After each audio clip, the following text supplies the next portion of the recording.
Breya Etherium Shaper versus Niv Mizzet Parun. We'll attempt to get a good game going with Breya. I have had the greatest difficulty thus far. Either people scooping to the first counterspell they see, or playing so slowly that I just give up on the game myself. We'll go for...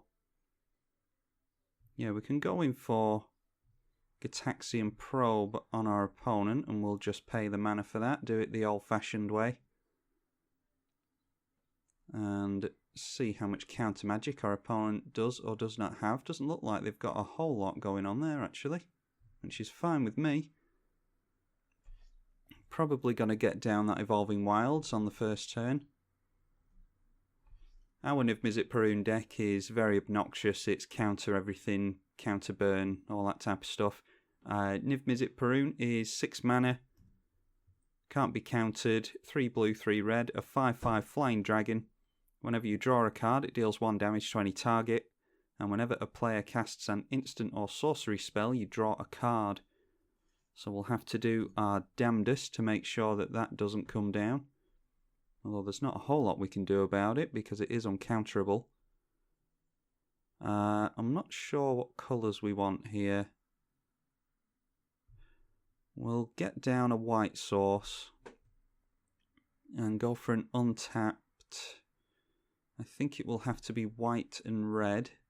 So we'll go for Plateau in that case, and then we can get down Talisman of Dominance. And then hopefully go for a Breya next turn. Breya Etherium Shaper is a 4/4 commander, 4 colours, and it costs 4 mana. When it enters the battlefield, it comes in with 2 1/1 Flying Thopters, and then for 2 and sack 2 artifacts, you can either bolt a player or planeswalker, -4/-4 a creature, or gain 5 life. And we are just going to go in for Breya here, I think. Yeah, we'll pay the 2 life. If we get into another mana next turn, we can get a sword down. And the sword won't necessarily help us in this matchup, but it could... well, it can at least gain us a bit of mana in untapping our lands. What I mean is it won't help us with regards to giving our commander any protection, because it is in completely the wrong colours. Let's have a look through exactly what cards our opponent had. What are the 2 islands that they've played? They've played Evolving Wilds. Okay, it looks like they've just drawn into a couple of islands. They already had them mounting. Dark Confident. I don't think I mind Jace the Mind Sculptor here. And we can start trying to make land drops. Okay, they go for the Sinister Sabotage, which means we use our Force of Will. And we'll ditch the Mental Misstep, because that is really for turn 1 Soul Rings and the like. So there we go, we get a free Brainstorm until Jace leaves play. Ugh, I think we might have to get Dark Confident down next turn. We'll go for Sword of Feast and Famine, and Fire Covenant can go on top. Might use Limdal's Vault next turn during the upkeep to ensure that we get into a land. As of right now, we are going to swing in for 6.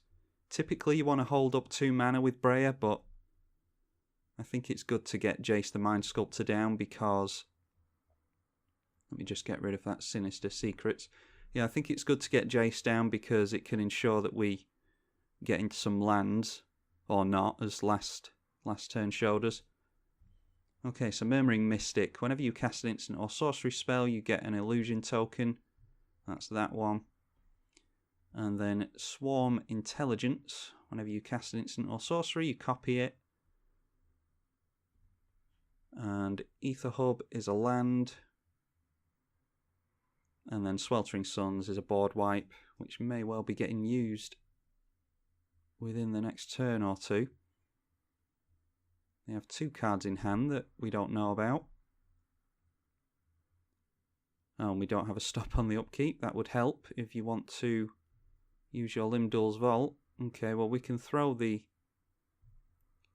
Fire Covenant back on top anyway with Jace the Mind Sculptor.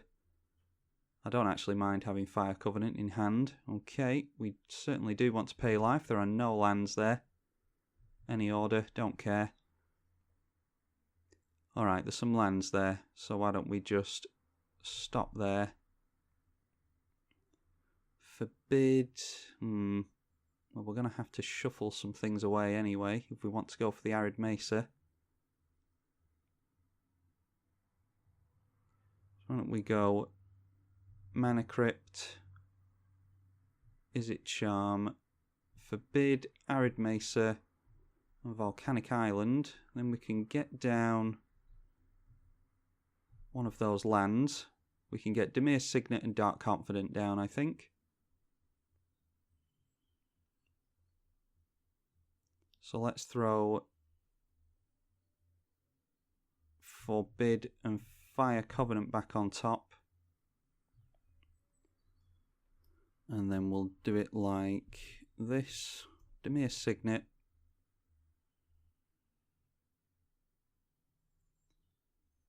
And yeah, we could have done that better. If we're going to, we need to start paying attention to what we're throwing on top. If we're getting Dark Confidant down, I should have put the Arid Mesa on top. Not to worry. Might be seeing a board wipe soon anyway.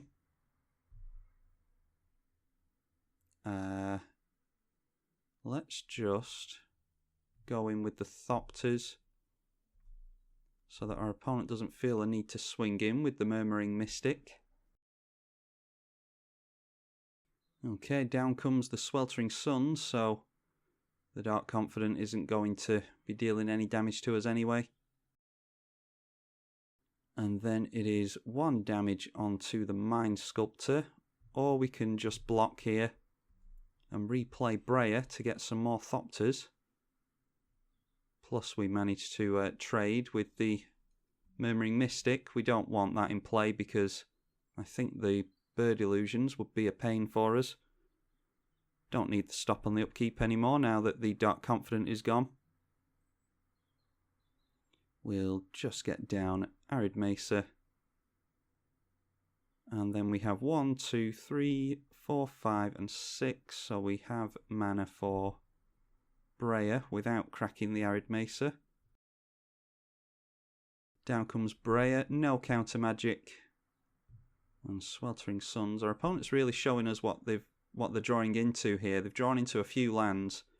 They haven't bothered to get down the Ether Hub, which we know is in their hand. Now let's brainstorm and see if we want to shuffle the top of our library. I think we do.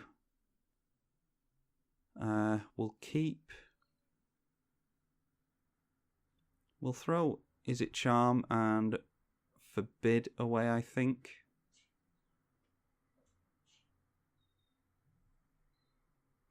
No, I think we'll throw the Fire Covenant and the Izzet Charm away. And then we can go for a Scrub land and go for Duress. See what our opponent has in hand. Tapping out a lot this game, which you typically don't want to do with Breya. I think I will pay the 0 mana for Mana Crypt. Get that into play. Okay, yeah, just lands our opponent's been drawing into. That's pretty unlucky. We'll get into our Mana Crypt, then we can hold up 2 mana for the Breya activation. And just throw it back at our opponent. We know exactly what they have in hand. A grip full of lands currently. You do want to make your land drops. Thanks to Niv Mizzet Parun costing 6 mana. I dare say we're going to see Niv Mizzet this turn. We can bounce it with Jace. And then Forbid next turn. Unfortunately, Breya, her ability is just out of reach of the Niv Mizzet. -4/-4 won't kill a 5/5 creature, as I'm sure you're all very much aware. We'll bounce Niv Mizzet and then go in for 6 damage on our opponent. Yawgmoth's Will. We could go for... Oh no, duress doesn't get rid of Niv Mizzet, does it? Yeah, it's non-creature. I think I'm just going to hold off on the Yawgmoth's Will for now. Actually, no. Why don't we just go for it? We can get a little bit of value here.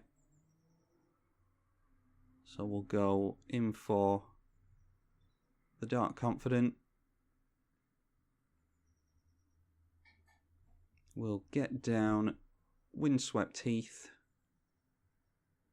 Duress doesn't do anything. We can play the Gitaxian Probe.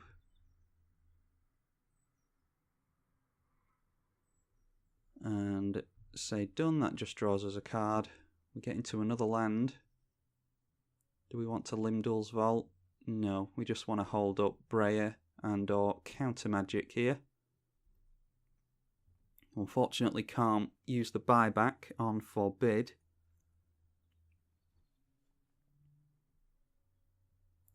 But there's a little bit of a tempo play to be had here. Just have to get in for... Not Hallowed Fountain. Tundra is the card I'm looking for. Because we do need the double blue. And we'll go and counter that thing. Oh, and it can't be countered. You won't believe the number of times I have done that. I'd played probably tens of hours of Niv Mizzet Parun. And I play this card on the channel, which is even more embarrassing. And you just get into some kind of... Well, I do anyway. Just get into some kind of autopilot thing. And... yeah, I don't know. I don't know why I do that. I always forget that Niv Mizzet Parun is uncounterable. Oh well, we will win the flip on Mana Crypt and then hopefully not get a boatload of damage dealt to us. Nope, we just reveal Misty Rainforest, that's good. Snapcaster Mage gets us into Limdul's Vault. Do we want to see if we can... We can either brainstorm or unsummon Niv Mizzet again. Niv Mizzet will cost 8 next time. That's 4, 5, 6, 7. Well, they can recast Niv Mizzet next turn, even if we kill it. I think I just want to draw some cards here. Okay, well, that taps a permanent so that we can get through at least. We can throw some fetches and shocks on the top. In fact, why don't we just throw the shock lands on top? And then we'll go for... Grab Underground Sea. And it might be that we just have to kill Niv Mizzet with Breya here. So why don't we go for... -4, -4. We can sacrifice the 2 Thopters to do it. And then I could shock Niv Mizzet with that, but then it'll get to deal 1 damage, and it'll probably do it to either Dark Confident or Jace. I'm not really too... Yeah, I'm not too happy about that, so instead we'll just have to kill Breya and a Signet. No, we'll kill the Talisman of Dominance, I think. You really don't want to be killing your mana with Breya, but needs must sometimes. We'll get in for the 2 damage on Dark Confident, and I don't think we can afford to cast Breya again this turn. 4 and 4, that is 8. We are 1 mana away from that. Might need to be a Limdul's Vault off of Snapcaster Mage next turn. We're certainly not going to go for Forbid again. Not like last time. And like I say, they can recast Niv Mizzet.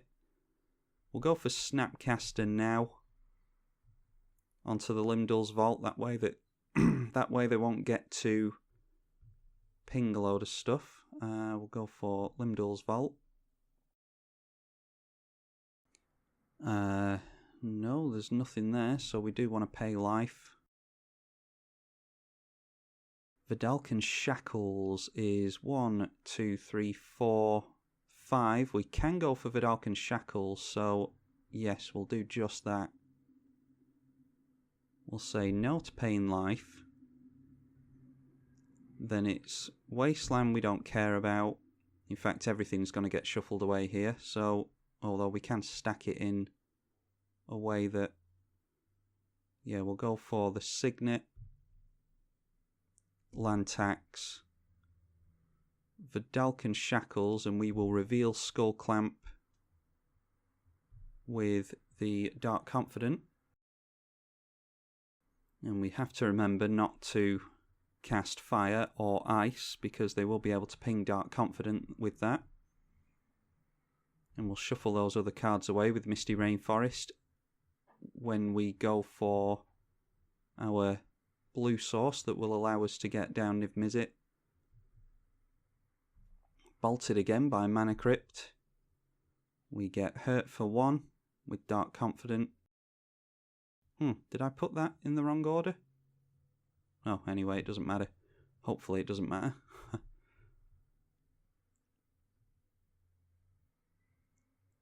See if there's any jewels that we can get here. Nope, we'll just go in for a basic island in that case. And then it is Vidalcan Shackles. And we will take control of Niv Mizzet Parun. For anyone who doesn't know, Vidalcan Shackles is, can't read it, is 2 and tap, gain control of a target creature with power less than or equal to the number of islands you control. And we can choose not to untap it during the untap step. Skull Clamp will come down. And I think we're at a point where we want to kill off Dark Confident. I mean, we can stack the top of our library with Jace the Mind Sculptor, although this is at upkeep, isn't it? Beginning of your upkeep. Yeah, I'm not sure if we were dealt damage by the Vidalcan Shackles or not. Maybe I put it in the wrong order. I'll check that on the editing if I remember. And then we'll go for a Skull Clamp onto the Snapcaster Mage, and that will deal us some damage. It won't deal us some damage, it'll allow us to deal some damage. We draw cards and we deal damage with what is now our Niv Mizzet Parun. And then Fiery Confluence, we can't do at instant speed. We haven't drawn with Jace yet, have we? So let's draw 3 cards. That'll be 3 damage with Niv Mizzet. We'll just throw... We'll throw this and Flooded Strand on top. I think we might be able to get a win out this turn. I just need to refresh my mind on what Fiery Confluence does. I think we can deal 2 damage to each opponent 3 times with that. 2 damage to each opponent. We get to choose 3. Yep, we certainly can. So we'll cast that. And we draw a card with Niv Mizzet Parun, but I don't think it's going to matter. 1 damage to our opponent off Niv Mizzet Parun, and then some damage straight off the Fiery Confluence, and there we go. Yeah, I think the only thing about that game was that I might have stacked the top of my library incorrectly there a few times with the Dark Confident, and also I tried to counter the uncounterable Niv Mizzet Parun.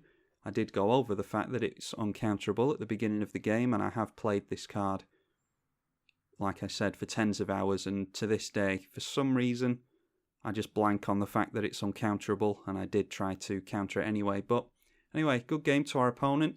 They were just starting to become a problem for us there, but luckily we managed to get into Vidalcan Shackles. Had it not been for that, I'm not sure what we would have done, because Jace the Mind Sculptor wasn't going to be able to unsummon him forever, and the more instants and sorceries that we use to get rid of Niv Mizzet, the more value that they gain out of that. So luckily just managed to get out the victory before our opponent became too much of a problem, but had that game have gone any longer, they may well have gotten a victory off on us there. So, good game to our opponent. I hope you all enjoyed that. That was Breya versus Niv Mizzet Parun. I'm tribalkai on the EDH channel, and I will see you all in the next one.